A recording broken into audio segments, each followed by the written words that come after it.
आपने जेट और 12th की तैयारी की और सीयूटी की तैयारी साथ में की? मैंने तीनों की साथ में की और सीयूटी में मेरे 634। आप बताइए बेटा, आप प्रॉपर कहाँ से हैं अजीत? मैं बावड़ी जोधपुर। जोधपुर से हैं, बावड़ी का रहने वाला है। और ये बच्चा गणपत है, ये भी जोधपुर का है। जोधपुर वाले बच्चे को स्पेशली कर रहे हैं। अच्छा गणपत, आप ये बताएं कि आप यहाँ आए और जब तैयारी करने आए तो आप क्या टारगेट करके आए थे? आईसीआर टारगेट करके आए थे या जेईटी टारगेट करके आए? सर मेरा शुरुआत से ही टारगेट था कि सीयूईटी में मेरे को टॉप 5 यूनिवर्सिटी में जाना है। बच्चों को बताएं कि आपसे कौन सी गलतियां हो गई जहाँ आपके नंबर कम आए? सब्जेक्ट वाइज बताएं आप। मेरे से सबसे पहली गलती तो यही थी कि मेरे को नींद ज़्यादा आती थी और वही सबसे बड़ी गलती मेरे को लगती है। अच्छा, और कितने सही हुए कितने गलत हुए जो पेपर एनालिसिस हमें टेस्ट के बाद में करना होता है, तो क्या इस काम को आप अच्छे से करते हो? कि 12वीं के साथ में ही आपने टॉप कर लिया, तो आपने 12वीं के साथ में कैसे बैलेंस किया? अजीत आप बताएं, आपको कितने मेडल मिले? मुझे 13 मिनट मिले। अच्छा, और कुछ पैसे भी हाथ लगे? हाँ 5-1 हज़ार की समथिंग मुझे पैसे। 5,000 रुपए। अब आप देख सकते हो एक बच्चे को 5,000 रुपए इनाम में दे दिए। तो क्या 12th का एग्जाम होते गाँव जाना ठीक है, या फिर जब तक एग्जाम नहीं हो तब तक ये रहना चाहिए? क्या आपके देश होमवर्क शीट पर हुई? हाँ सर, रोमा सीट हुआ और महीने के एंड में हमारा मीटर टेस्ट होता है जिससे हमारा पूरे महीने का सिलेबस एक साथ कवर होगा। पूरी साल चले टेस्ट? पूरी साल से। या केवल दिखाने के लिए, रील बनाने के लिए? वैसे पूरी साल हमारा डेट से 2 दिन पहले ही टेस्ट था। नहीं, आजकल मैंने देखा रील का भी बड़ा जमाना है। मतलब कुछ भी नहीं तो रील बना लो, कुछ भी दिखा दो, तो बाद में फिर पता चलता है कि रील देख के हम तो आयर मिला कुछ भी नहीं। मैं सभी पेरेंट्स को विश्वास दिलाना चाहता हूँ। आपको क्या लगता है फ्यूचर में आप अपने आप को कहाँ पर देखते हैं या फिर कहाँ पर जाना चाहते हैं, क्या विचार है आपको? मैं भी एग्रीकल्चर साइंटिस्ट ही बनना चाहता हूँ। बहुत क्योंकि अच्छा। मेरा परिवार किसान परिवार है, तो जो पुरानी तकनीकों से खेती करती है, तो मैं चाहता हूँ कि कोई नई तकनीक आए, नई टेक्निक जो है ज़्यादा उपज मिले और ज़्यादा प्रोडक्शन हो। यहाँ का रोल का हॉस्टल मैनेजमेंट और जो पढ़ाई का शेड्यूल है पूरा नियम के अनुसार चलता है। सुबह हमारी बायोमेट्रिक लगती है, जिससे हमारे जवानों के पास मैसेज चला जाता है।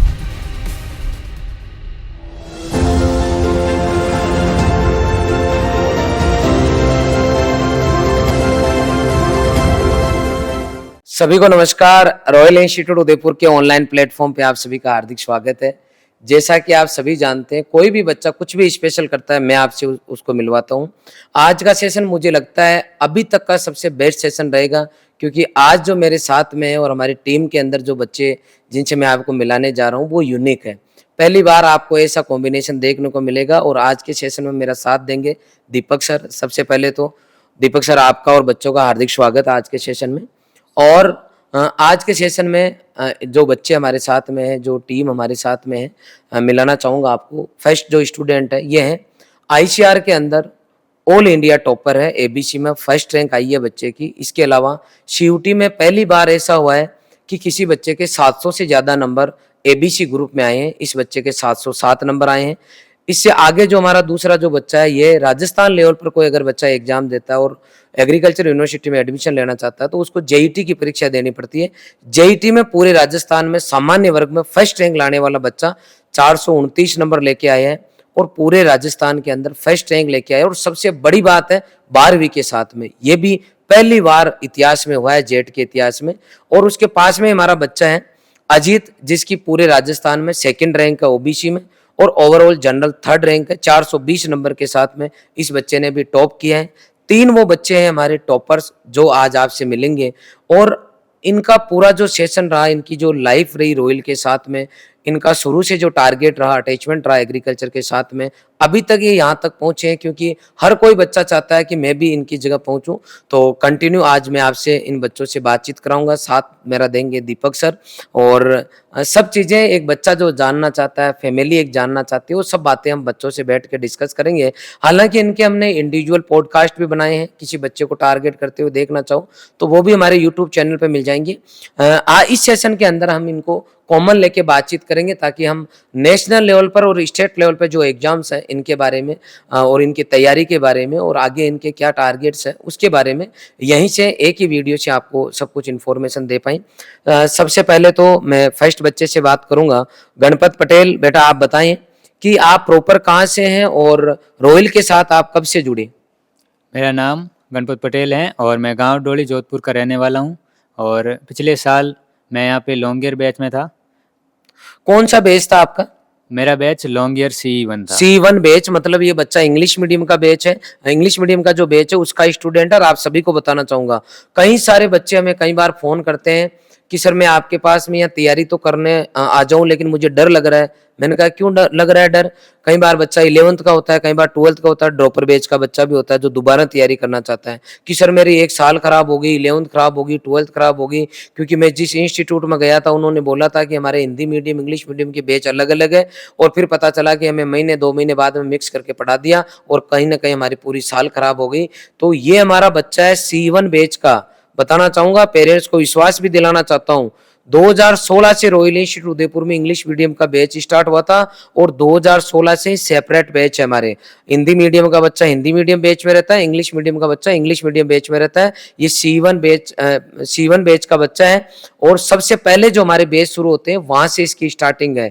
इस बच्चे ने सही टाइम पर सही डिसीजन ले लिया था और फर्स्ट बैच ज्वाइन किया। अच्छा, आपने लास्ट ईयर जेईटी और सीयूटी का एग्जाम दिया था? नहीं सर, मैंने लास्ट ईयर एग्ज़ाम नहीं दी था, क्योंकि मेरा ऐसा मानना था कि बिना तैयारी एग्ज़ाम देने का भी कोई फ़ायदा नहीं है। अच्छा, तो आपका दिमाग में क्लियर था कि आपको 1 साल तैयारी करनी है। जी सर। आप इस संस्थान के साथ कैसे जुड़े? मुझे रॉयल की जानकारी मेरे भाई के द्वारा मिली। उसने भी रॉयल का 12th में कोर्स लिया था, ऑनलाइन कोर्स। अच्छा, ऑनलाइन पढ़ाओ? जी सर। अच्छा, ऑनलाइन पढ़ के कहीं नंबर आया या फिर प्राइवेट कॉलेज से डिग्री कर नहीं रहे? सर, गवर्नमेंट कॉलेज मिला है, पाली सुमेरपुर। अच्छा, सुमेरपुर अच्छा कॉलेज है। और क्या नाम है भैया का?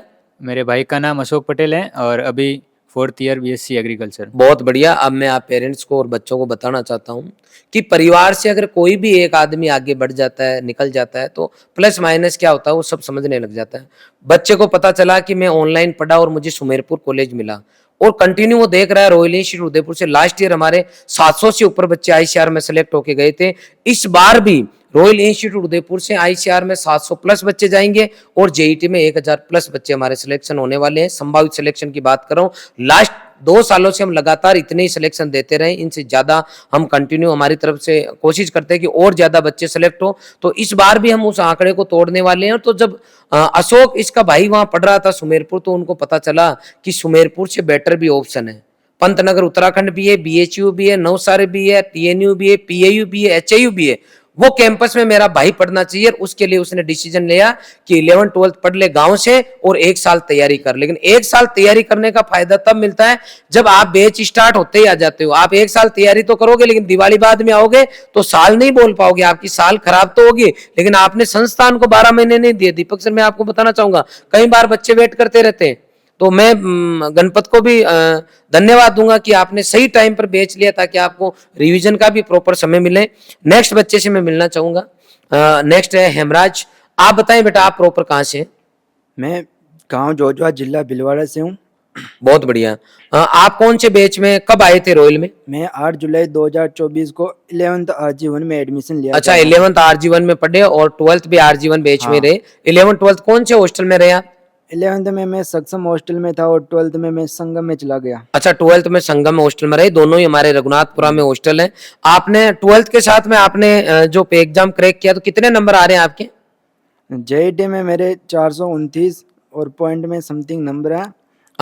आपके नंबर आ रहे हैं 429.7440, मतलब लगभग 430 नंबर आपके हो रहे हैं। बहुत बढ़िया बेटा। और 430 नंबर जेट के इतिहास में पहली बार ऐसा हुआ है कि किसी बच्चे ने 12वीं के साथ में इतना स्कोर किया हो और ऑल राजस्थान टॉप किया हो। हाईएस्ट नंबर है। इससे पिछले साल हमारा साजन जेट में फर्स्ट रैंक लेके आया था जिसके 397 नंबर थे। उससे पहले हमारा शिवम लेके आया था, शिवम के नंबर 405 थे। उससे पहले किशन बाकर पूरे राजस्थान में फर्स्ट रैंक लेके आया था, उसके अराउंड 415 नंबर थे। बहुत बढ़िया। 12th के साथ में नंबर लेके आया। 12th का क्या रिजल्ट रहा आपका? 12th का मेरे 93.80%, 93.80 12th में बने और 12th के साथ में बच्चा ये स्कोर किया है। आपने जेट और 12th की तैयारी की, CUT की भी तैयारी साथ में की? मैंने तीनों की साथ में की और CUT में मेरे 634 नंबर है। बहुत बहुत बधाई हो बेटा। CUT में 600 का आंकड़ा पार करना बहुत मुश्किल होता है, लेकिन अगर कोई बच्चा 630 नंबर लेके आ रहा है, 634 नंबर लेके आ रहा है, अपने आप में बहुत बड़ी बात है। बहुत बहुत बधाई। और मुझे याद आ रहा है इसके साथ का एक बच्चा और है, नवीन कड़वासरा। उसके ICR में 12वीं के साथ में ऑल इंडिया टॉपर रहा है सर वो। और उसके भी जो है JET में पूरे राजस्थान में सामान्य वर्ग में 5वीं रैंक रही है। 401 नंबर अराउंड उस बच्चे के आ रहे हैं। नेक्स्ट बच्चे से मैं बात करना चाहूंगा। आप बताएं बेटा, आप प्रॉपर कहां से हैं अजीत? मैं बावड़ी जोधपुर से। जोधपुर से है, बावड़ी का रहने वाला है। और ये बच्चा गणपत है, ये भी जोधपुर का है। जोधपुर वाले बच्चे को स्पेशली कर रहे हैं। और एक समय होता है, मैंने कई बार देखा है, कई बार टोंक के बच्चे ज्यादा अच्छा करते हैं, कई बार बाड़मेर के करते हैं। इस बार जोधपुर वाले बच्चे झंडे गाड़ रहे हैं। अजीत, कौन से बैच के स्टूडेंट रहे हो रॉयल में? मैं लॉन्ग ईयर RG1। RG1 में आपका एडमिशन लगभग कौन से महीने का है? 8 जून। अच्छा 8 जून को, मतलब जून में ही बच्चे ने एडमिशन ले लिया था और जून और जुलाई अभी आपका खत्म होने वाला है। जो भी बच्चा 1 साल की तैयारी की सोच रहा है, 1 अगस्त से नए बैच स्टार्ट हो रहे हैं। अगर आप टॉपर्स बनना चाहते हो, आप इन बच्चों के पद चिन्हों पे चलना चाहते हो, तो जितना समय इन बच्चों ने दिया उतना समय भी आपको देना पड़ेगा। कहते हैं कि हथेली पे सरसों नहीं उगती, रातों रात कुछ भी नहीं होता है, उसके लिए पूरा टाइम लगाना पड़ता है, समय देना पड़ता है, जिसको जितना समय चाहिए उतना देना ही पड़ता है। तो हमारा आरजीवन बैच का है। अब मैं सर से चाहूंगा, सर आप बच्चों के बैकग्राउंड के बारे में, पेरेंट्स के बारे में एक बार पूछें। जी सर। Thank you sir. वापस से सभी दर्शकों का स्वागत करना चाहूँगा। हमने बच्चों का इंट्रोडक्शन तो ले लिया है, लेकिन कई बार हम परिवार के बारे में नहीं जान पाते, किन पारिवारिक स्थितियों से ये बच्चे आते हैं।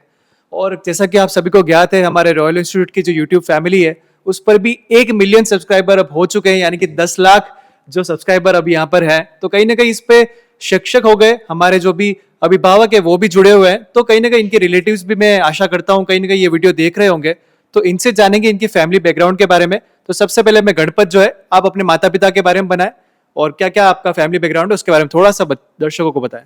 जी, मेरे पिताजी हैं वो इंजीनियरिंग वर्कशॉप चलाते हैं और फार्मिंग का भी काम करते जी। हैं। और मेरी जो माताजी है वो गृहिणी है और उस साथ ही साथ कृषि के कार्य करती हैं। और हमारी पूरी फैमिली पिताजी को छोड़ के बाकी सारे फार्मिंग में हैं। बिल्कुल एकदम किसान परिवार से आते हैं गणपत। कोई ऐसा आप देख लोगे हाई फाई परिवार से नहीं आते हैं, मध्यम परिवार से आने वाले बच्चे ये ऐसे शिखर को हासिल करते हैं जो कहीं ना कहीं एक जो बच्चा तैयारी कर रहा होता है उसका सपना होता है पूरे देश के अंदर एबीसी वर्ग में आईसीआर टॉपर कहलाया और मेहनत पर अपने बलबूते पर आया है। और साथ में मैं इंट्रोडक्शन लेना चाहूंगा हमारे जेईटी के 2026 टॉपर्स का। आप अपने थोड़े से फैमिली के बारे में बताएं। मेरी फैमिली भी किसान परिवार से है और मेरे पापा खेती करते हैं और मेरी मम्मी भी खेती करती हैं और हाउस वाइफ भी है। बिल्कुल, जब बहुत गर्वान्वित महसूस होता है हमें जब किसान के बच्चे इस स्थिति तक पहुंचते हैं सर। कहीं ना कहीं बिल्कुल ये राजनीति तो नहीं है, लेकिन ये नीति है जो कि शिक्षा के द्वारा पूरी दुनिया पर राज करेगी। और ऐसे ही किसान बच्चों के लिए रॉयल इंस्टीट्यूट हमेशा पहली पंक्ति पर खड़ा है। और कहीं ना कहीं एक हर बच्चे के मन में एक आशा है कि हम भी ऐसे मध्यम परिवार से उठकर आए और अच्छे से पढ़कर हमारे देश में पूरे कृषि वर्ग में हमारा नाम करें। बिल्कुल, नेक्स्ट स्टूडेंट से मैं थोड़ा सा उनके बारे में जानना चाहूंगा। बिल्कुल बताएं आप। मेरे परिवार भी खेती करते हैं और माता जी गृहिणी और खेती के कार्य भी। माता पिताजी के नाम थोड़ा सा और बताया अगर दर्शकों को बताना मेरे चाहें। पिताजी का नाम सोन राम जी है और माता का नाम मोहनी देवी। बिल्कुल, बहुत बहुत धन्यवाद सर। और मैं अब सर को चाहूंगा कि सर थोड़ा सा इसमें मैं चाहूंगा आप खेती करते हैं तो मुझे बताएं कि आप पूरे 12 महीने पानी वगैरह अवेलेबल रहता है या बारिश की जो सीजन होती है उसी में खेती होती है? नहीं, बारिश पर और हमारा ट्यूबवेल भी है। ट्यूबवेल भी है, अच्छा पानी है? हाँ, अच्छा पानी। आपके सर, आपके सबके ट्यूबवेल वगैरह है या बारिश पे खेती हमारे होती है? ट्यूबवेल है और अच्छा पानी है, 12 महीना पानी रहता है और 12 महीना खेती होती है, वेजिटेबल्स की हो जाती अच्छा, वेजिटेबल्स पे करते हैं। हाँ, पॉली इसका हाउस मतलब आपका गांव भीलवाड़ा के आसपास ही है। सब्जियां जो आप करते हो चित्तौड़ जाती है या फिर भीलवाड़ा? भीलवाड़ा नियर बाई जाती है। मंडी कौन सी लगती है? भिलवाड़ा से 50 किलोमीटर दूर है। आपका गांव? हाँ। अच्छा, बहुत बढ़िया। आप बेटा, आपके?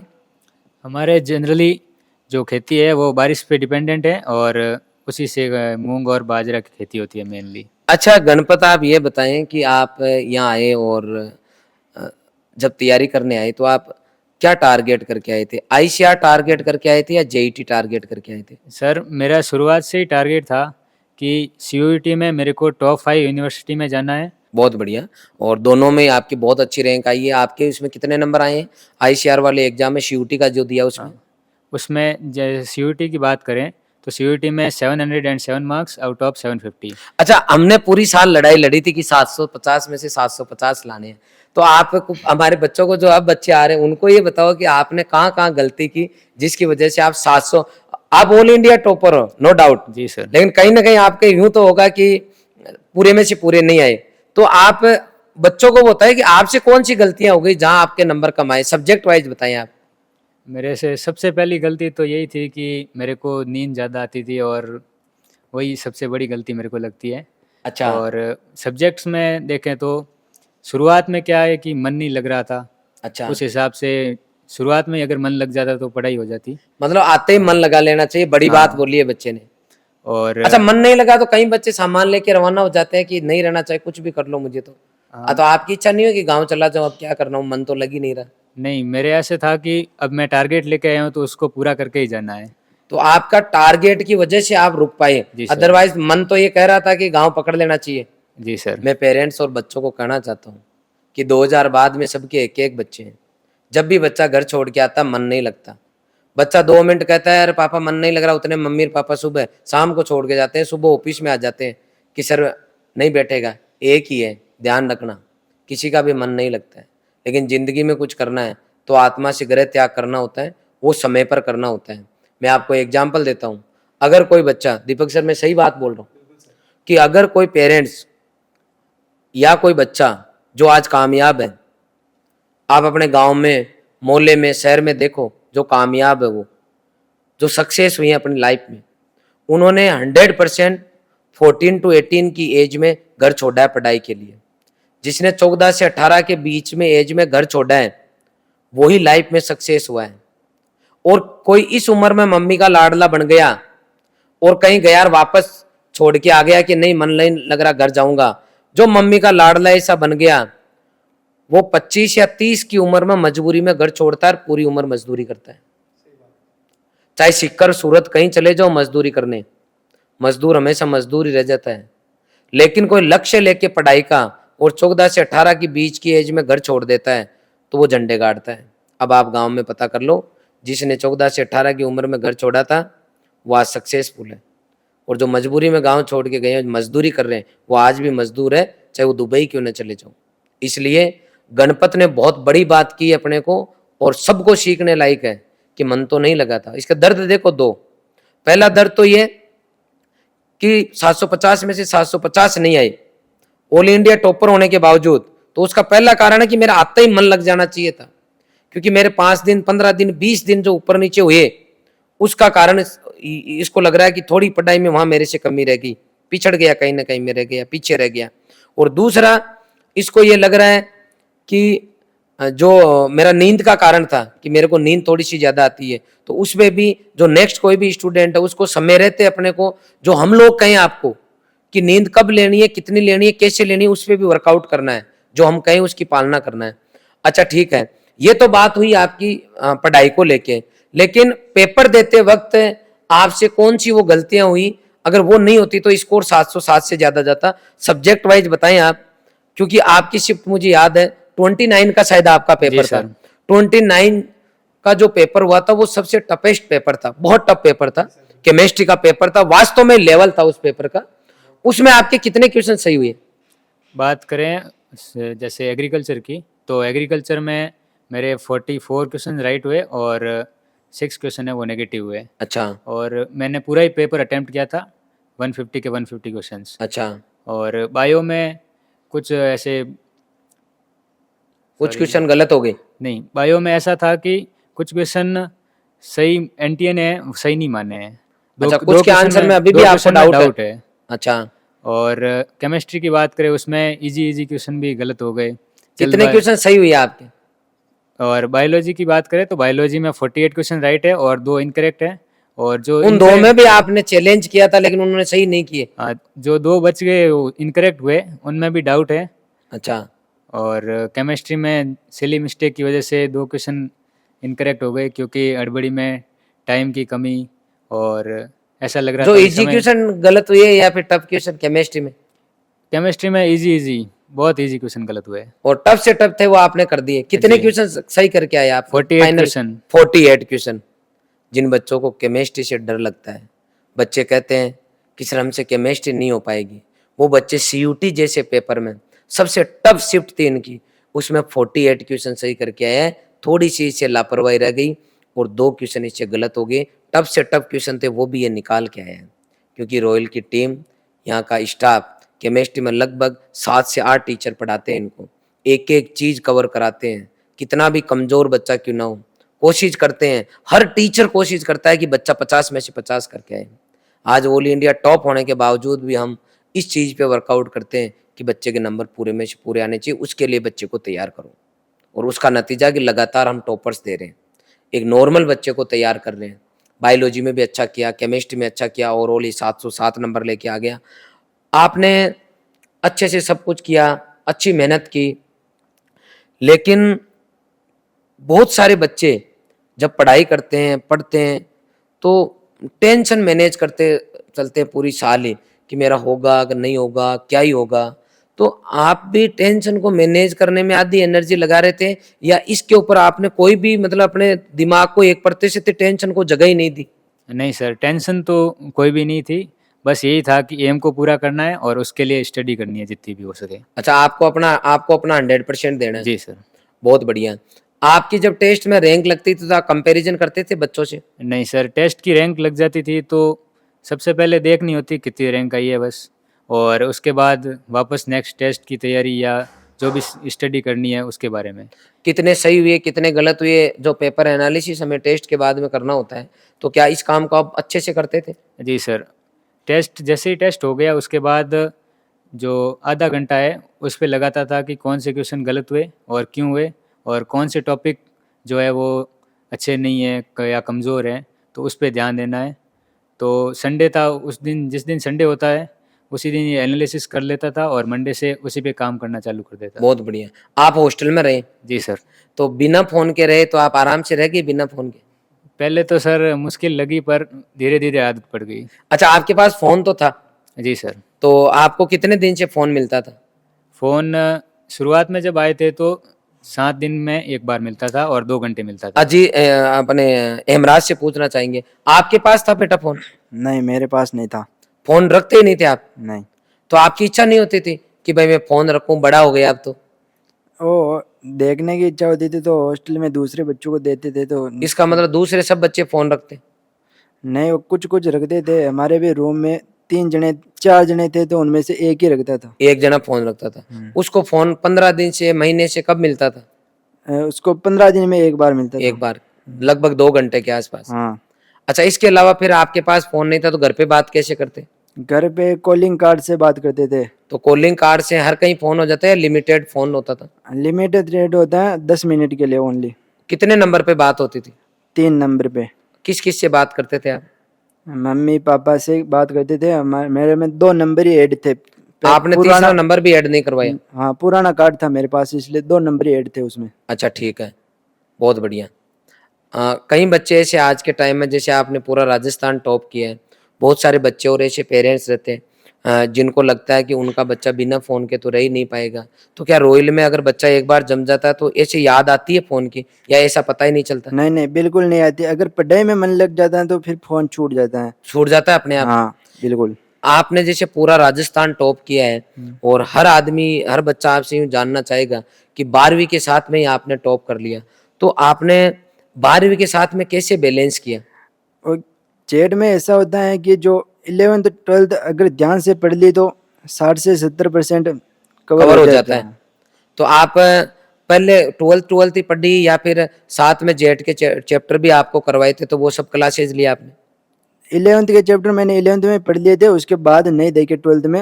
जो अच्छा। 12th के चैप्टर देखे, फिर जो CUT का एग्जाम हुआ उसके बाद 2 महीने थे उसमें 11th का वापस वापस 11th पढ़ा। वाले कवर कर लिए। क्या आपको 11th क्लास में कई बार बहुत सारे ऐसे, खैर किसी का नाम नहीं लेना चाहिए, लेकिन जब बच्चों से मिलते हैं हम पूछते हैं 11वीं पढ़ के आता है और 12वीं में यहाँ आता है तो बोलता है कि 11th को तो हमने सर मजाक में निकाल दिया जैसे 9th में निकाला था, इस बार 12वीं में दम लगाएंगे। तो आपने भी मजाक में निकाला या इंस्टीट्यूट क्या जितना 12th सीरियस लेता है उतना 11th को भी सीरियस लेता है? ये बच्चों की बहुत बड़ी गलती होती है जो 11th को ऐसे मजाक में निकाल देते हैं, क्योंकि 11th में बेसिक पढ़ाया जाता है और उसी के आधार पे आगे 12th का समझ में आता है। अगर 11th का समझ में नहीं आया तो 12th का समझ में नहीं आएगा। तो मैं तो बच्चों से यही कहना चाहूँगा कि आप 11th में ज़्यादा पढ़ो। मैं भी 11th में 12th से ज़्यादा पढ़ता था। बहुत बढ़िया, बहुत बढ़िया, बड़ी बात बोली है। और मैं तो कह रहा हूँ दीपक जी की कोई भी बच्चा अगर टॉप कर रहा है ना तो डेफिनेटली कोई यूनिक फॉर्मूला तो उसका होता ही है। हाँ, जब 11th वाले बच्चे को न्यूमेरिकल निकालने होते हैं, क्वेश्चन सोल्व करने होते हैं, तो ये सोचता है कि यार अभी तो बहुत टाइम पड़ा है, और इसने सोचा कि मुझे टाइम का यूज करना चाहिए। और मैं बधाई दूंगा हमारी पूरी टीम को भी कि आपने 11th क्लास को भी उतना ही सीरियसली पढ़ाया, उतना कंटेंट पढ़ाया कि बच्चा टॉप कर सकता है। आप देखो बच्चा इतना आसान नहीं है, और जेट के इतिहास में पहली बार ये हुआ है। बहुत बढ़िया। अजीत से अब सर कुछ सवाल जवाब करेंगे, प्लीज सर। कई बार सर मैंने देखा है कि जब बच्चा तैयारी करने आ तो जाता है, माँ बाप भी उसको इंस्टीट्यूट में रख देते हैं, चाहे वो कोई भी कोचिंग हो, पर लेकिन कुछ कुछ रिश्तेदार होते हैं या जो कोई फैमिली में मेंबर्स होते हैं जो विश्वास नहीं जताते। लेकिन पेरेंट्स फिर भी संस्था पे विश्वास जताते हैं, यहाँ की फैकल्टी पे विश्वास जताते हैं और बच्चे को अपने मेहनत की जो कमाई है उनसे इतना दूर अपने घर से भेजते हैं यहाँ पर रहने के लिए। तो कहीं ना कहीं साल भर में आपको भी लगा होगा कि कुछ ऐसे फैमिली मेंबर्स है जो मेरे माँ बाप की परवरिश पर, उनकी कमाई पर कहीं ना कहीं मुझे नीचा दिखाना चाहते हैं। तो कहीं जो कभी ऐसी सिचुएशन में जो प्रेशर होता है वो काम करता है या नहीं करता है तैयारी के अंदर, उस पर कार्य में थोड़ा सा अगर इसके बताएं। लिए मैं 2 मिनट में बोलता हूँ। जैसे मैं पढ़ता था तो कई लोग हमारे पिताजी क्या है कि पढ़े लिखे नहीं है, समझदार तो पूरे हैं, लेकिन किताबी ज्ञान ज्यादा नहीं है। तो उन्होंने क्या हुआ कि उनको कोई भी यूं कहते, चारों मतलब पड़ोसी मान लो आप, तो जिस भी वो मंडली में जाके बैठते उनको ये कहते पढ़ा के क्या करेगा, पढ़े लिखे तो आजकल बसीट खाते हैं मार्केट में। फिर मेरे घर वाले फोन वो मेरे को बात करते कहते हैं कि पढ़ के क्या ही करेगा, इससे बढ़िया अपने काम कर ले, पढ़ लिख के कौन से सब कामयाब होते हैं। तो उस टाइम मेरे ऊपर एक अलग तरह का प्रेशर आ जाता कि अब घर वालों को अपने को ये जो भी लोग पढ़ाई के लिए मना कर रहे हैं उनको अपने को करके दिखाना है, चैलेंज लेता था मैं उस टाइम। और वो समस्या मेरे भी आती थी, अजीत से भी पूछते थे अजीत क्या बताता है। बताइए अजीत। मेरे ऐसी समस्या बीच में आई थी कि पड़ोसियों ने, जब मेरे 12th का रिजल्ट आया था तो उसमें 92 बने थे, तो किसी की 94 बने, तो क्या तेरे तो इतने बने हो कि मेरे वाले के इतने बन गए। मतलब 92% लाके भी बच्चा कहीं ना कहीं प्रेशर चल रहा था, मतलब 60-70 वालों की तो बात ही नहीं है। मैं तो समाज से भी, मैं तो समाज को भी ये कहना चाहूंगा कहीं तो छोड़ दिया करो। 92 कम परसेंट है क्या, उसके बावजूद आप कंपैरिजन कर रहे हो कि किसी के 94 आए, ये गलत बात है। और इस सोच से अपने को थोड़ा सा बाहर निकलना चाहिए, बच्चे को अप्रिशिएट करना चाहिए। 92% बहुत परसेंटेज होते हैं। तो आपको उस टाइम लगा कि भाई मुझे और अच्छा करके दिखाना है। हाँ, उस समय लगा, अब तो क्या ही कहेंगे, अब तो रिजल्ट देख लेंगे कि उस समय कहा था आपको, उन्हें भी फील हो रहा है। हाँ, ये भी अच्छी बात और बड़ी बात बोली है बच्चे ने कि अब मैं कहूंगा नहीं, मेरा रिजल्ट ये जवाब है। बड़ी बात है, बड़ी सोच है जी। तो कहीं ना कहीं इस प्रॉब्लम से आप भी जूझे। अब मैं बात करना चाहूंगा हमारे जेईटी के टॉपर से, उनसे भी हम बात करेंगे। कई बार फैमिली में ऐसा होता है कि कोई एक पर्सन पढ़ा हो जो सर घर से बाहर निकला हो, लेकिन वो इतना स्कोर नहीं कर पाता या फिर वो उस लाइन से निकल जाता है, एजुकेशन लाइन से। तो कहीं ना कहीं हमारे ऊपर एक प्रेशर आ ही जाता है कि अगर फिर घर वाले भी जब हमको डालते हैं किसी कोचिंग में या बाहर इंस्टीट्यूट में, तो सोचते हैं कि तू कुछ करेगा या नहीं करेगा, या फिर उनके ऊपर तो होता ही है प्रेशर कि हम तो नहीं डाले तुझे, कि तू शायद कर पाए ना कर पाए। तो आपने भी कभी वो चीज फेस की है क्या, थोड़ा सा नहीं, मेरे ऊपर ऐसा कोई प्रेशर नहीं था घर वालों का। अपने खुद के लिए पढ़ रहे हैं और बिल्कुल खुद को आगे की लाइफ खुद को जीनी है, तो खुद के लिए करेंगे ना। बिल्कुल। अगर माँ बाप का भी ऐसा सॉफ्ट कॉर्नर हो कि बच्चे को उसके हिसाब से अगर चीजें संभालने दी जाए और उस पर एक विश्वास करे, तो बच्चा खुद ही कॉन्फिडेंस में आ जाता है। इसको टेंशन तो नहीं कि मेरा नहीं हुआ तो क्या होगा। तो इस चक्कर में उनको एक मेंटली भी पावर मिलती है कि हम उस एग्जाम में अच्छा परफॉर्म कर पाए, ना किसी सोसाइटी की एक्सपेक्टेशंस के लिए, बल्कि खुद के भविष्य के लिए कि अगर मैं पढ़ा लिखा तो मैं मेरा परिवार आगे बढ़ाऊंगा, समाज को आगे बढ़ाऊंगा, गांव का नाम रोशन करूंगा। बिल्कुल। और अगर गणपत से मैं पूछना चाहूँ तो? नहीं सर, मेरा भी ऐसा ही जवाब होगा। और फैमिली ने कभी भी मेरे को ऐसे फोर्स नहीं किया कि ये करना है तुझे यही करना होगा, ऐसे नहीं। जो मेरा मन है मैं वही पढ़ूंगा, और ऐसा ही मेरा फैमिली का भी सपोर्ट रहा है। तो बिल्कुल हर टॉपर की कहानी में ऐसा नहीं होता कि हर कोई प्रेशर में ही पड़ता है, कहीं ना कहीं पेरेंट्स का बहुत बड़ा रोल है, जिस पर सर और अच्छे से बता पाएंगे। और मैं ये भी बताऊंगा कि रॉयल इंस्टीट्यूट उदयपुर लगातार टॉपर्स दे रहा है। 2021 में हमारा जसवंत सुमन जेईटी टॉपर रहा, 2022 में किशन बाकर रहा, फिर राहुल रहा, उसके बाद में हमारा शिवम टॉपर रहा, फिर साजन रहा, और इस बार जो है हमारा जो टॉपर बच्चा आपके पास है हेमराज, जिससे हम बात कर रहे हैं, जिसने कहा कि परिवार की तरफ से किसी तरह का कोई प्रेशर नहीं रहा। और मैं आप सभी को बताना चाहता हूं, हम टॉपर्स लगातार दे रहे हैं। आईसीआर में हमने ऑल इंडिया फर्स्ट रैंक दिया, लगातार हम बेस्ट से बेस्ट रिजल्ट दे रहे हैं, सैकड़ों बच्चों को देश के टॉप यूनिवर्सिटीज में भेज रहे हैं। हमने कई बच्चे ऐसे, लगभग आज तक 3000 बच्चे ऐसे हैं जो 10th में या तो सेकंड डिवीजन है, 10th में या तो सेकंड डिवीजन है, या फिर एक बार फेल भी हो गए थे, इतने कमजोर थे, 3rd डिवीजन थे। ऐसे बच्चों को हमने गाइड किया, मोटिवेट किया और देश के टॉप यूनिवर्सिटीज तक भेजा। और बहुत सारे ऐसे बच्चे हैं जो आज IRI तक पहुंच गए, मतलब देश के टॉप से टॉप कैंपस के अंदर पहुंच गए, पंतनगर पहुंच गए, BHU पहुंच गए, 12वीं के साथ में बच्चे पहुंच गए। मैं आपको कहना चाहता हूं, इस पूरे सिस्टम के अंदर हम स्ट्रेस फ्री और मोबाइल फ्री सिस्टम फॉलो करते हैं। आज तक याद है दीपक सर कि आज तक मैंने किसी बच्चे को पढ़ाई के लिए प्रेशराइज नहीं किया। और पेरेंट्स से भी मैं ये की रिक्वेस्ट करता हूँ कि आप बच्चे को हमारे पास छोड़ जाओ, बस आप पढ़ाई के लिए उसके ऊपर फोन करके प्रेशर मत डालना, क्योंकि आप बच्चे को डरा धमका के पढ़ा नहीं सकते। अगर आप कोई मजदूर है और 2 गाड़ी निकालोगे और उसको जोर से बोलोगे, तो हो सकता है 2 तगारी मिट्टी उस ऊपर आपकी जल्दी लेके चला जाए, ट्रॉली जल्दी खाली कर दे। लेकिन यहाँ पर जो है, आप किसी भी बच्चे को डरा धमका के नहीं पढ़ा सकते। और डराने धमकाने से अगर पढ़ाई आती और कोई पढ़ा पाता किसी को, तो जितने भी हिस्ट्री शीटर है वो किसी भी गुरुजी को डरा धमका के डेटा ट्रांसफर करवा लेते हैं, लेकिन ऐसा पॉसिबल नहीं है। आप पैसे देके डरा धमका के किसी भी बच्चे को नहीं पढ़ा सकते। बच्चे को माहौल देना होता है, बच्चे को फील कराना होता है, बच्चे को एक मोटिवेशन नेक्स्ट लेवल का देना होता है कि बच्चा अपने आप पढ़ने लग जाए। और जिस दिन बच्चा अपने आप पढ़ने लग जाता है ना, उस दिन सब चीजें भूल जाता है और पढ़ाई में ही वो लग जाता है।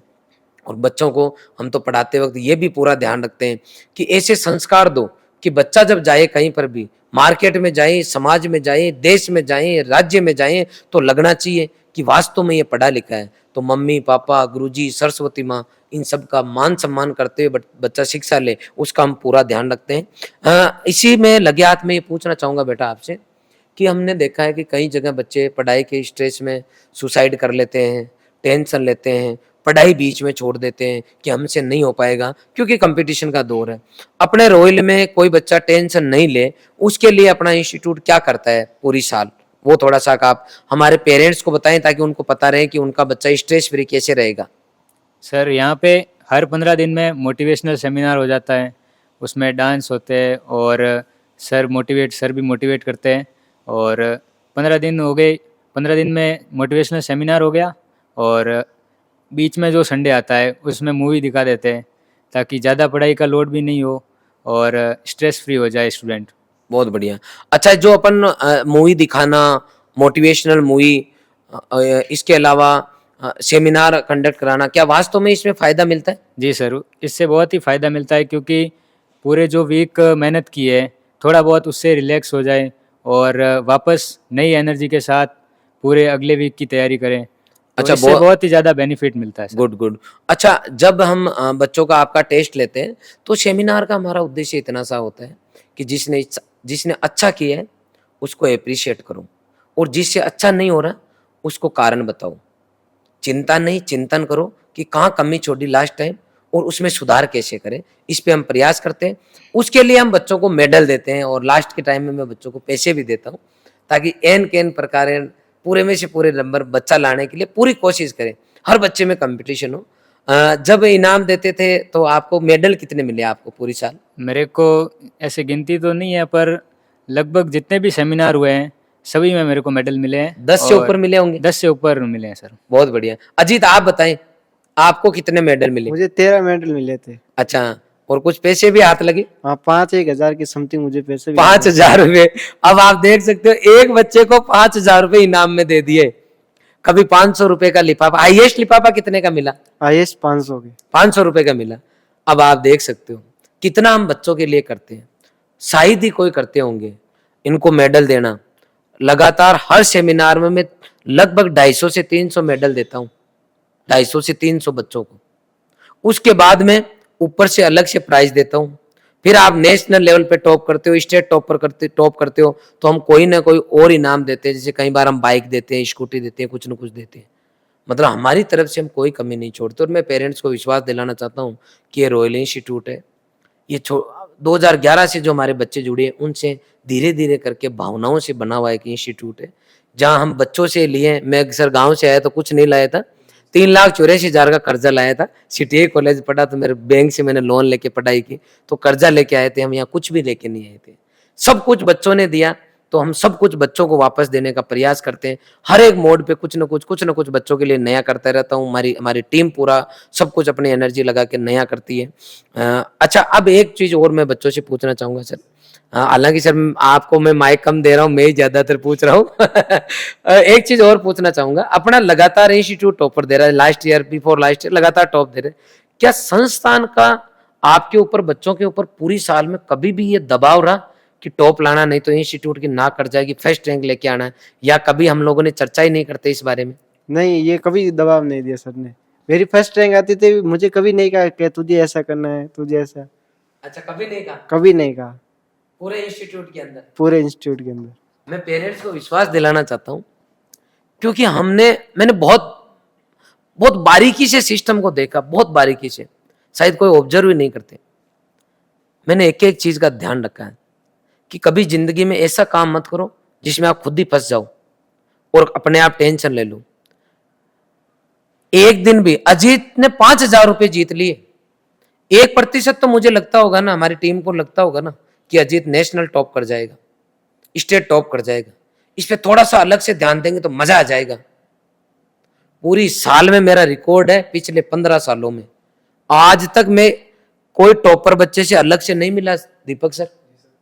आज तक किसी टॉपर बच्चे को अलग से कॉर्नर में ले जाके खड़ा करके 5 मिनट तक बात नहीं की। मेरे को याद नहीं है कि कभी किसी बच्चे से किए क्या, कि ये नाम करने वाला है अपना बच्चा। हर एक कमजोर से कमजोर बच्चा जिसके चाहे 42% क्यों ना हो, मैं उसके साथ भी उतना ही खड़ा हूं जितना बच्चा टॉपर। हमारा स्टाफ भी, बेस सेग्रीगेशन की प्रॉब्लम नहीं है रॉयल इंस्टीट्यूट में। एक क्लास में बैठता है 42 का और 92 का, एक साथ पढ़ाते हैं ताकि 42 वाले को यह लगे कि मैं भी कर सकता हूं। अब इसके 2 फायदे हैं। अगर मैं बच्चे से अलग ले जाके बात करता हूं अजीत से, और मैं इसको यह कहता हूं कि तू बेटा साजन की तरह देश टॉप करेगा, साजन की तरह राजस्थान टॉप करेगा, तेरे में ये कला लग रही है कि तू टॉप करेगा, उस दिन ये टेंशन में आना शुरू हो जाएगा कि जीएल सर ने मेरे ऊपर विश्वास किया है और कहीं ऐसा नहीं हो मैं जीएल सर के विश्वास पे खरा नहीं उतरूं। उस दिन ये लोड ले लेगा, उस दिन ये लोड लेगा और धीरे धीरे पढ़ाई की जगह मेरी बात बच्चे के दिमाग में घूमेगी कि कहीं ऐसा नहीं हो कि मैं सर की उम्मीदों पे खरा नहीं उतरूं। क्यों जबरदस्ती में, हमारे लालच के लिए। आ जाएगी फर्स्ट रैंक, आएगी तो नहीं आएगी तो नहीं आएगी। हमारा टारगेट फर्स्ट रैंक लाना थोड़ी है, हमारा टारगेट है क्लास में अगर 100 बच्चे हैं, 40 बच्चे हैं, 50 बच्चे हैं, पूरे इंस्टीट्यूट में अगर 1000 बच्चे हैं तो 1000 बच्चों का कैसे सिलेक्शन होगा उसके ऊपर काम करना है हमें। किसी एक बच्चे को संस्थान की जो आशा है संस्थान की, या यूं कहें कि संस्थान चाहता है कि टॉप कर दे, अखबार में छाप दे, वो वाली भावना आज तक नहीं रखी। और ये बच्चों से मैं हर बार पूछता हूं, कभी मैंने भाव नहीं दिया इनको। और एक फायदा तो ये हुआ कि इसके टेंशन नहीं हुई। दूसरा, अगर मैं इस बच्चे को ये कह दूं कि बहुत बढ़िया, गजब बेटा, तू तो टॉप करेगा, उस दिन हो सकता है ये पंख लग जाए इसके। मेरे गुरुजी कहते थे कि अगर कोई बच्चा पढ़ रहा है और उसको गिराना है ना तो क्लास में 3 बार प्रशंसा कर दो, चौथी बार बैठ जाएगा वो। मैंने मेरे गुरुजी से छोटी छोटी चीजें भी सीखी और इन बच्चों पर अप्लाई की, और उसका नतीजा है कि स्ट्रेस फ्री माहौल रखते हैं। हम खुद नहीं देते स्ट्रेस किसी बच्चे को, और कहीं पर भी बच्चों को इधर उधर अलग अलग नहीं बिठाते टॉपर्स को, जिनको बैंकर्स और रैंकर्स बोलते हैं। अजीत, पूरी साल आप रहे, हॉस्टल लाइफ के लिए क्या कहोगे? जो हमारे पेरेंट्स देख रहे हैं उनको, क्योंकि सबके एक एक बच्चा, सबको टेंशन होती है कि हमारा बच्चा कहाँ रहेगा, कहाँ खाएगा, बीमार हो गया तो क्या होगा। तो हॉस्टल लाइफ के बारे में सुबह से शाम तक एक क्या शेड्यूल रहता है जनरली, आप पेरेंट्स को एक बार बताएं। तीनों ही बच्चे हमारे रघुनाथपुरा में रहे। ये बच्चा जो है कौन, साकेत में, साकेत हॉस्टल, साकेत में रहा, 12 महीने रहा। ये बच्चा 11th 12th में रहा, सक्षम में रहा, बाद में संगम में रहा, और ये बच्चा हमारा समर्पण में रहा। 3 हमारे टॉप मोस्ट हॉस्टल है, चारों में ये बच्चे कहीं ना कहीं टच हुए उनके। तो हॉस्टल लाइफ के बारे में पेरेंट्स को आप विश्वास दिलाओ, क्योंकि पेरेंट्स बच्चे को भेजने में कहीं ना कहीं घबराते हैं, और कई ऐसे हॉस्टल्स होते हैं जब बच्चे जाके ही बिगड़ जाते हैं क्योंकि हॉस्टल में कोई चेक करने वाला ही नहीं रहता। तो पेरेंट्स के डाउट क्लियर करो प्लीज। सुबह हमें 5 बजे उठाया जाता था और हम 6 बजे तक ना धो के रेडी हो जाते थे और 7 बजे तक नाश्ता कर लेते थे, और 7 से 3 हमारे लगातार क्लासेस चलते थे। बीच में रेस्ट टाइम भी था, और 3 से 5 फिर रेस्ट टाइम, 6 से 7 खाने का। अच्छा, तो आप साल भर रहे जब हॉस्टल में, तो आपका एक्सपीरियंस कैसा था? आपको ऐसा लगता था कि कहीं ना कहीं हॉस्टल में वार्डन सर लापरवाही करते कि आज तो आए लेकिन कल तो दिखे ही नहीं उठाने के लिए, या किसी कोई बच्चा सो रहा है रूम के अंदर, उसको ध्यान दिया ही नहीं, आया तो आया लाइब्रेरी में, कुछ ऐसा सिस्टम था यहाँ पर जिसमें अगर कोई बच्चा छूट ना जाए उनकी आंखों से? नहीं, वार्डन सर ने कभी लापरवाही नहीं की, हर रूम को ध्यान से चेक करते थे, बेड के नीचे भी चेक करते। कुछ होते हैं तो बेड के नीचे तो नहीं चला गया। हाँ, इतना तो सर डेडिकेशन मतलब नॉन टीचिंग स्टाफ का भी यहाँ पर रहता है कि कोई भी बच्चा छूट ना जाए। तो ऐसा तो नहीं है कि कोई डायरेक्टर सर आएंगे तो ही यहाँ पर ऐसा होगा, कभी सर रविवार को आ लिए, या फिर 365 ही दिन ऐसा ही माहौल रहता था? नहीं, 365 दिन ही ऐसा, क्योंकि एक हॉस्टल में 4-4 5-5 वार्डन भी थे, चेक करते रहते थे, ध्यान रखते थे। ध्यान। एक सर मेरा बच्चों से और सवाल भी है संस्था को लेकर कि कई बार क्या होता है कि हम 2011 से बच्चों को शिखर तक पहुंचाने का कार्य कर रहे हैं, तो लगभग एक बच्चे की भी जब 3-4 बार जो आपने कहा अगर पंख लग जाते हैं, अगर हम तारीफ कर दे या कोई अच्छी रैंक आ जाए तो उसमें भी और कॉन्फिडेंस आ जाता है। लेकिन संस्था जब इतने सालों से काम कर रहा है, लेकिन फिर भी वो एक फीडबैक फॉर्म जो बच्चों से लेता है, कहीं ना कहीं अपनी खुद की जर्नी जो है वो भी एनालाइज करता है, तो बच्चों को ऐसा लगता है कि अगर वो कोई शिकायत करेंगे यहाँ पर या कोई ऐसे सिस्टम में उनको खराबी लगती है तो उस पर कुछ काम करा जाएगा, क्योंकि शिकायत तो वहां पर ही दर्ज होती जहाँ उनको आशा होती है कि वो सॉल्व होगी। तो कहीं ऐसा लगता है आपको कि आपने कोई शिकायत या समस्या कोई सर के पास लेके गए, उसका समाधान भी होता है, चाहे वो किसी भी प्रकार की हो? पहले बात मेरे यहाँ पर दिक्कत ही नहीं है, क्योंकि यहाँ का सबकी माहौल ही बढ़िया ही है। माहौल ही बढ़िया है। अच्छा, ये तो बहुत बढ़िया बात है। सर यूं पूछना चाह रहे हैं, जैसे मान लो आपको दिक्कत नहीं आई, लेकिन कोई ना कोई प्रॉब्लम आती रहती है यूं, हाँ। तो क्या ऐसा कोई सिस्टम था जिससे आपकी बात मेरे तक पहुंच जाती और फिर उसका समाधान होता? हाँ, हमारे वहाँ पर मतलब एप्लीकेशन लिख देते और कंप्लेन बॉक्स में डाल देते तो उसका तुरंत ही निपटान हो जाता। तुरंत हो जाता। तुरंत। मैं पेरेंट्स को विश्वास दिलाना चाहता हूँ कि रॉयल इंस्टीट्यूट उदयपुर जिस तरीके से रिजल्ट दे रहा है उसके पीछे हमारी पूरे मैनेजमेंट टीम का बड़ा हाथ है। और कोई भी बच्चा किसी के कोई भी प्रॉब्लम क्यों न हो, हर लेयर पर मैनेजर है, हर लेयर पर मैनेजर है। और वहां से अगर मान लो बच्चा अनसेटिस्फाइड है तो मेरे से कांटेक्ट कर सकता है, एप्लीकेशन लिख के डालनी है, शाम को मेरे पास आ जाएगी। इसके अलावा क्या मैं सेमिनार के अंदर आपसे कंटिन्यू मिलता हूँ? हाँ सर। क्या आपके क्लासेज में मेरी कंटिन्यू विजिट रहती है? Yes sir. क्या मैं हर बैच में विजिट करने जाता हूँ? यस। क्या छोटी से छोटी प्रॉब्लम का सॉल्यूशन होता है? Yes sir. मतलब कोई भी काम हम हमारी तरफ से मतलब कहीं पर भी कमी नहीं छोड़ते। और लास्ट में जब बच्चे इंस्टीट्यूट छोड़ के जाते हैं, जब उनका कोर्स कंप्लीट हो जाता है, तो सब बच्चों से एक फीडबैक में ये कह के दीपक सर लेता हूं कि आप अपने अगर छोटे भाई बहन को यहाँ भेजना चाहोगे तो 12 महीने में अब कलेजे पे हाथ रख के ईमानदारी से लिखो, मम्मी पापा को याद करते हुए कि हमने संस्थान में ये कमियां देखी। और या फिर आप अपने छोटे भाई को भेजोगे तो क्या सुधार चाहते हो, उसके ऊपर भी अगर 2000 बच्चों ने फीडबैक दिया है तो 2000 बच्चों का फीडबैक पढ़ता हूं, हमारी टीम उसके ऊपर एनालिसिस करती है, कोई भी कमी नहीं छोड़ते हम। इससे बच्चे से जानना चाहेंगे हम, आप बताएं बेटा, जो बच्चे 11th-12th के साथ में तैयारी कर रहे हैं और पढ़ के टॉप यूनिवर्सिटी में जाना चाहते हैं, वो बच्चे कई बार क्या करते हैं कि 12th का एग्जाम होते ही गांव चले जाते हैं। तो क्या 12th का एग्जाम होते ही गांव जाना ठीक है या फिर जब तक एग्जाम नहीं हो तब तक यही रहना चाहिए? जो बच्चे 12वीं का पेपर देके गांव चले जाते हैं उनका रिजल्ट जो 12th तक ही अच्छा बना रहता है, उसके बाद जेट सीयूटी का रिजल्ट खराब हो जाता है और या फिर डाउन हो जाता है। बहुत बढ़िया। कुल मिला के बच्चे का साफ सुथरे शब्दों में कहना है कि अगर 12th तक रहोगे यार फिर गांव चले जाओ तो 12वीं का रिजल्ट अच्छा आएगा, 90% से ऊपर बन जाएंगे, 85 से ऊपर बन जाएंगे, 95 से ऊपर बन जाएंगे। लेकिन लास्ट के 2-2.5 महीने जेड सीयूटी के एग्जाम तक नहीं रुके तो रिजल्ट अच्छा नहीं आएगा। इसलिए कई बच्चे ऐसे हो सकते हैं जो उस टाइम पेरेंट्स को बहला फुसला कर गाँव चले गए कि नहीं नहीं पापा पढ़ लेंगे, ऑनलाइन पढ़ लेंगे। ध्यान रखना है। और ये बात मैंने इसलिए पूछी है कि जो मुझे देख रहे हैं, जो इसके जूनियर है बच्चे के, वो ध्यान रखे इस बात का। अच्छा, हमें ये बताएं कि आपके 12th में भी 93.80 बने हैं और तीनों एग्जाम में आपने बहुत अच्छा परफॉर्म किया है, तो टेस्ट कैसे होते थे? पूरी साल कितने टेस्ट हुए आपके, किस किस पैटर्न पे होते थे? 11th में तो सारे लगभग ऑब्जेक्टिव होते थे और 12th में अब लिखना भी पड़ता है बोर्ड के पेपर में, तो हाँ। उस हिसाब से एक संडे को थ्योरी पेपर होता था और एक संडे को ऑब्जेक्टिव होता था। बहुत बढ़िया। 12th के अंदर पूरी साल सब्जेक्टिव और ऑब्जेक्टिव दोनों तरीके के टेस्ट चले। अच्छा, मैं और भी आपको बताना चाहूंगा, और बहुत सारे जगह आपने YouTube पर भी देखा होगा, बहुत सारे संस्थान भी देखे होंगे कि कम फीस में पढ़ा रहे हैं, बहुत कम चार्ज में पढ़ लेते हैं, या हमारे नज़दीक चले जाते हैं।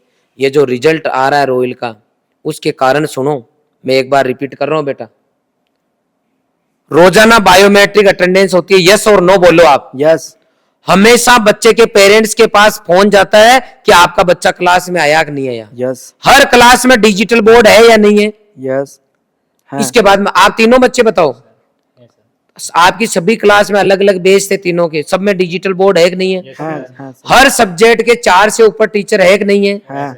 इसके बाद में कंटिन्यू टेस्ट आपके हुए या नहीं हुए? हुए। टेस्ट होने के बाद में, कंप्लीट कोर्स होने के बाद में टेस्ट सीरीज चली या नहीं चली? चलिए। आपको जहां रिवीजन की जरूरत थी रिवीजन हुआ कि नहीं हुआ? हुआ। जब आपका कोर्स जनवरी में कंप्लीट हो गया, उसके बाद में फरवरी में आपकी टेस्ट सीरीज चली जिसके अंदर आपकी बायोलॉजी और एग्रीकल्चर, उसके बाद में सीयूटी की टेस्ट सीरीज, फिर सीयूटी जेट की और उसके बाद में जेट की। इतनी टेस्ट सीरीज हुई कि नहीं हुई? इसका मतलब यह हुआ कि एडमिशन के बाद में जब तक बच्चे का एग्जाम नहीं हुआ तब तक इंस्टीट्यूट के द्वारा प्रयास किया गया और सेम फैकल्टीज ने पढ़ाया। इतना कोई इंस्टीट्यूट अगर कर रहा है तो आपको रॉयल से कंपैरिजन करना है, खाली बातों में नहीं आना है। बातें करने से रिजल्ट नहीं आता है, कंपैरिजन करो ना। तो पहले जिस दिन एडमिशन लो उस दिन नोट कर लेना कि जीएल सर ने वीडियो में ये बताया था, रॉयल में ये काम होते हैं। और जहां कहीं पर भी काम आपको लग रहा है कि एडमिशन टाइम हुए और उसके बाद में चेंज हो गए, उसी दिन बैग पैक कर लेना, या फिर सर के सामने खड़े हो जाना कि सर आपने कहा था कि इस तरीके का सिस्टम मिलेगा सर, टेस्ट हो रहे हैं लेकिन पैटर्न से नहीं हो रहे। सीयूटी के पैटर्न में 150 क्वेश्चन आते हैं, 150 क्वेश्चन जिस एग्जाम में आ रहे हैं, तो क्या उस क्वेश्चन पेपर का लेवल, सीयूटी का जो पेपर का लेवल है, उस पेपर का लेवल दिया जा रहा है आपको, या फिर उस लेवल का पढ़ाया ही नहीं जा रहा? आप अगर कंपैरिजन कर रहे हो, अगर मान लो कि रॉयल का बच्चा है, रॉयल इंस्टीट्यूट से कंपैरिजन करने जा रहे हो, तो आपको ये देखना है कि यहाँ बच्चे के 750 में से अगर नंबर ला रहे हैं तो उस लेवल का उसको पढ़ाया तो जा रहा है क्या? इलेक्ट्रोस्टैटिक्स चैप्टर चल रहा है तो 5 साल के पीवाईक्यू क्या क्लास में सोल्व कराए गए? अगर 5 साल के पीवाईक्यू इलेक्ट्रोस्टैटिक्स के सोल्व कराए गए, इलेक्ट्रोकेमिस्ट्री के सोल्व कराए गए, एटॉमिक स्ट्रक्चर के सोल्व कराए गए, जेनेटिक्स के सोल्व कराए गए, इसका मतलब है सीयूटी लेवल का पढ़ाया गया है। उस लेवल की डीपीपी एक्सरसाइज सीट चाहिए, तब कंपैरिजन वाली बात होगी। Deepak ji, thank you sir. कई बार सर बच्चों के कुछ डाउट्स होते हैं जो कि कमेंट्स वगैरह में भी हम पढ़ते हैं। सर कई बार कुछ बच्चे जो जिनका कोचिंग का एक्सपीरियंस खराब रहता है, किसी और कोचिंग में चले जाते हैं, कोई पास की कोचिंग में गांव के पास में करवा देते हैं, कोई उनको पता नहीं होता, ज़्यादा जानकारी होती नहीं है, तो उनको सर थोड़ा सा ठगा हुआ सा महसूस होता है, क्योंकि वो जब वहाँ पर पहुँचते हैं तो क्लास में तो टीचर कोई और पढ़ाता है, कभी कभी वही टीचर दूसरा सब्जेक्ट भी आके वही पढ़ा रहा है, और जब डाउट पूछने जाओ तो उसका तो कोई सिस्टम है ही नहीं। तो आप जब पूरे साल रॉयल संस्थान में पढ़े तो आपको लगता था कि जो हमको फैकल्टी जो पढ़ा रही है वो थोड़ी एक्सपीरियंस्ड है, चाहे उनको सब्जेक्ट की नॉलेज है? अजीत बताए प्लीज। यहाँ पर तो मतलब डाउट आते ही हमारा डाउट काउंटर का शेड्यूल फिक्स रहता था।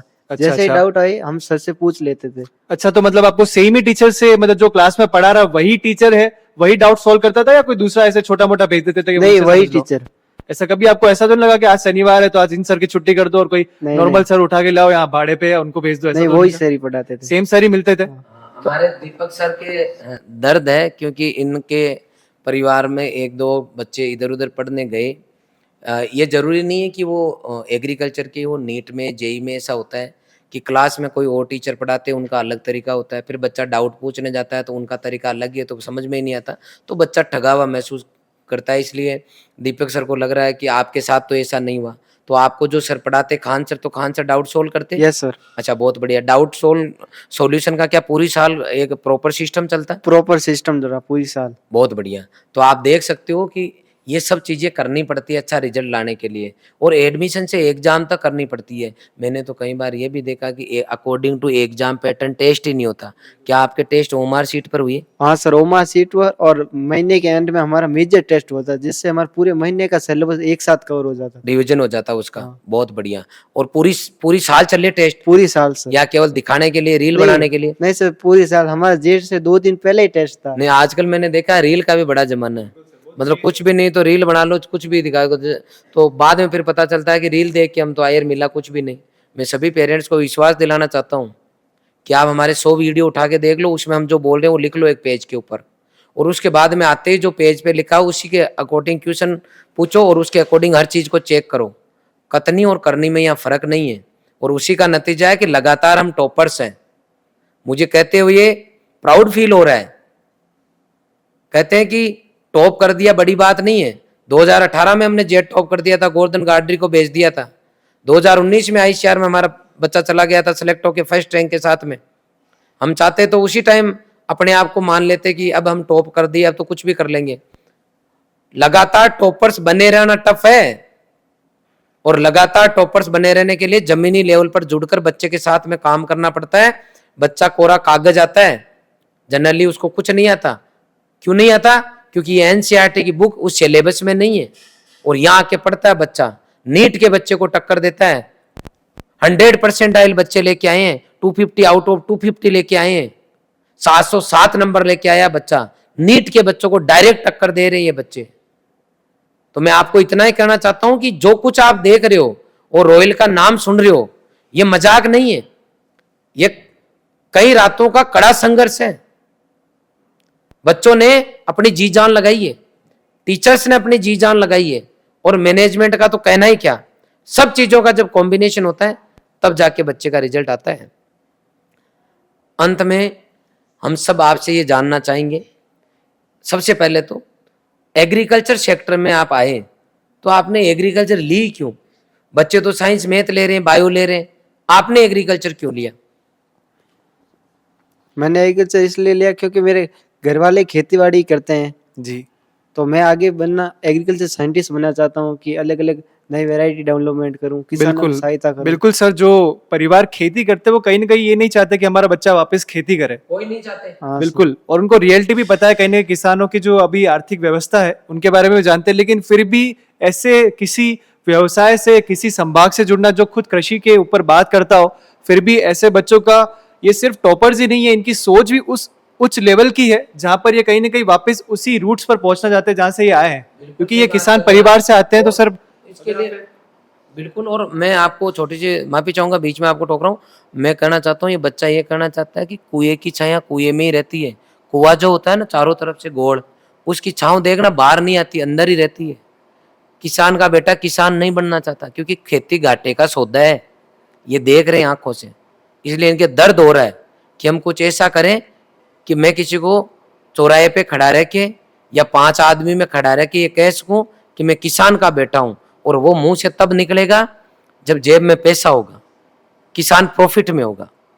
सही बात है। बिल्कुल सर, और यही डेडिकेशन है कि बच्चे इतनी हायर सोच रखते हैं, इतना टॉप करने के बाद में भी आपने जो सोचा एआरएस का, एग्रीकल्चर रिसर्च साइंटिस्ट का, तो आपके मन में एक ख्याल क्यों आया कि मुझे ये क्यों बनना है? इसके बारे में थोड़ा सा बच्चों को बताएं। मुझे सबसे पहले ये क्यों मतलब अलग अलग वैरायटी डेवलप जिससे अधिक उपज मिले, क्योंकि हमारे मारवाड़ साइड में मतलब कि कम ही उपज मिलती है ज्यादातर। प्रोडक्शन नहीं बिल्कुल, प्रोडक्शन नहीं मिलता है, तो कहीं ना कहीं इनका एक फ्यूचरिस्टिक सोच भी है कि जब ये इस फील्ड में आए तो ऐसी किस्मों का विकसित करें जो कहीं ना कहीं किसान को कुल मिला के प्रॉफिट दे। बहुत अच्छा है, जमीन से जुड़ा हुआ एकदम इनका विचार है। मैं बात करना चाहूंगा नेक्स्ट स्टूडेंट से भी, आपको क्या लगता है फ्यूचर में आप अपने आप को कहाँ पर देखते हैं या फिर कहाँ पर जाना चाहते हैं? क्या विचार है आपका? मैं भी एग्रीकल्चर साइंटिस्ट ही बनना चाहता हूँ, बिल्कुल, बहुत क्योंकि अच्छा। मेरा परिवार किसान परिवार है, तो जो पुरानी तकनीकों से खेती करते हैं तो मैं चाहता हूँ कि कोई नई तकनीक आए नई जिससे टेक्निक्स जो है, ज़्यादा बिल्कुल। उपज मिले और ज़्यादा प्रोडक्शन हो।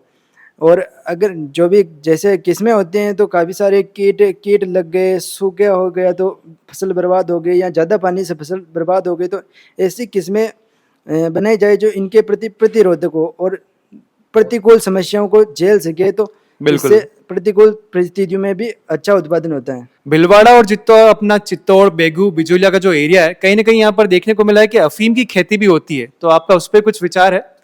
अफीम की खेती होती है पर उसका लाइसेंस होता है, जो हमारे घर पे तो नहीं है पर हमारे आसपास में जो लोग रहते हैं उनके पास है। तो कहीं ना कहीं आपको लगता है कि अगर आप कृषि वैज्ञानिक बन जाते तो उन किसानों को भी और उपज, कम जगह में ज्यादा उपज देने का प्रयास कर सकते हैं? जी बिल्कुल। बिल्कुल, बहुत ही इनका भी नेक विचार है। ठीक है, बिल्कुल, गणपत से भी बात करेंगे हम। गणपत, आप बताइए कि आपका फ्यूचर में गोल क्या है? क्या आप देखते हैं आज से 5 साल बाद अपने आप को किस पोजीशन में देखना चाहते हैं? मेरा सर फ्यूचर का गोल है ABM, agriculture business management Very good. और फार्म मैनेजमेंट। मैं खुद का एक फार्म बनाना चाहता हूँ, बिल्कुल। जिसमें एग्रीकल्चर प्रोडक्शन जैसे मशरूम हो गया और सीरियल्स, जो भी नई डेवलप्ड वेराइटीज़ है उनको Varieties उगाऊँ, है। और ऑर्गेनिक फार्मिंग उसका भी प्रोडक्शन करना बिल्कुल चाहता सर, हूँ। मुझे इन बच्चों की एक बात बहुत अच्छी लगती है कि इनका कहीं ना कहीं सोचने का जो तरीका है वो नॉर्मल बच्चों से बहुत अलग है। आज के टाइम पे जो एग्रीकल्चर की रियलिटी, बच्चे यहाँ पर जॉब सीकर बनना चाहते हैं कि जॉब, वो किसी न किसी जॉब की तैयारी करेंगे, बीएससी के बाद में, कोई डिग्री के बाद में गवर्नमेंट जॉब के लिए अप्लाई करना चाहते हैं, लेकिन एक ये विचार कि मैं जॉब दूं, खुद अपना बिजनेस करूं, एक एंटरप्रेन्योरशिप डेवलप करूं इस चीजों में, तो ये कहीं ना कहीं इनको भीड़ से अलग बनाता है, क्राउड से एक नई चीज बनाता है। बिल्कुल सर, अब मैं चाहूंगा कि आप इनसे और कुछ। अब अंत में मैं ये पूछना चाहूँगा कि आपने यहाँ लगभग एक बच्चे ने 2 साल गुजारे हैं और बाकी ने 12 महीने रॉयल इंस्टीट्यूट को दिया है, ड्रॉपर बैच में रहे हैं। तो आप मुझे बताएं बेटा कि रॉयल की जो टीम है, रॉयल का मैनेजमेंट है, सिस्टम है, उसको लेके आप पेरेंट्स को क्या कहना चाहोगे? तो सर रॉयल की टीम के बारे में मैं यही बताना चाहूँगा कि जो रॉयल की टीम है वो पूरी तरीके से डिसिप्लिन को फॉलो करती है और टाइम शेड्यूल एकदम फॉलो होता है। कभी ऐसा नहीं होता कि आज शेड्यूल मिस हो गया या आज बच्चों को उठाने में देरी हो गई। ठीक 5 बजे सभी वार्डन सर हम सबको उठा देते थे, और जैसे टीचर का हो गया शेड्यूल, तो ऐसा नहीं हुआ कि आज उन सर की क्लास नहीं हुई, किसी सर की क्लास जैसे मिस हो गई, मान लो कोई सर नहीं आए, तो दूसरे सर की क्लास लगा दी जाती थी तुरंत, तो उससे हमारा भी टाइम ख़राब नहीं होता था और कोर्स जो है टाइम पे कंप्लीट हो जाता था, तो रिवीजन जो है वो जल्दी हो जाता था। बहुत बढ़िया। टीचर्स का बिहेव, यहाँ की एनटीएस टीम है, मैनेजमेंट टीम है, इनका बिहेव और यहाँ का माहौल कंपटीशन के साथ में स्ट्रेस फ्री है कि नहीं है? यहाँ के माहौल के बारे में मैं ये कहना चाहूँगा कि यहाँ पे आप एक बार अगर स्टडी में लग गए, तो वहाँ अब तब आपको पता ही नहीं चलेगा कि कितने दिन निकल गए, महीने बीत जाते, पता ही नहीं चलता। अच्छा, बहुत बढ़िया, बहुत बढ़िया। आप बताएं बेटा, रॉयल टीम के लिए, रॉयल के गुरुजी आपके हैं, उनके लिए। तो रॉयल का सिस्टम बहुत ही अच्छा है और मैं तो अभिभावकों से यही निवेदन करूंगा कि आप आपके बच्चे को यहाँ बेझिझक भेज सकते हैं और लड़के लड़कियों को अलग रखा जाता है, अलग अलग हॉस्टल है और सिक्योरिटी की फुल सुविधा है और मेडिकल सुविधा भी हॉस्टल में उपलब्ध है बहुत 24 बढ़िया, घंटे। बहुत बढ़िया, गुड गुड गुड। मैं बताना चाहूँगा पेरेंट्स को, अच्छा पॉइंट बच्चे ने उठाया कि लड़का लड़की जो है, इनकी सिक्योरिटी को लेके हमने बहुत अच्छी व्यवस्था कर रखी है और बहुत अच्छे से हमने ऐसा मैनेजमेंट कर रखा है कि आप आंख बंद करके रॉयल के ऊपर विश्वास कर सकते हैं। लगभग क्रैश कोर्स के टाइम 800 बच्चियां हॉस्टल में रहती थी और एवरेज ही साल में लगभग 500-600 बच्चियां हॉस्टल में रहती है। और आपको जान के खुशी होनी चाहिए कि कलकत्ता, तमिलनाडु, केरल, एमपी, यूपी, बिहार, यहाँ से भी पेरेंट्स अपनी गर्ल्स को यहाँ छोड़ के जा रहे हैं। महाराष्ट्र से गर्ल्स को छोड़ के जा रहे हैं। मतलब देश के लगभग हर कोने का बच्चा रॉयल पर विश्वास कर रहा है और बच्चा जो विश्वास करके आ रहा है, पेरेंट्स जो विश्वास करके आ रहा है, उस पे हमारी टीम खरी उतर रही है। आप बताएं रॉयल टीम के लिए।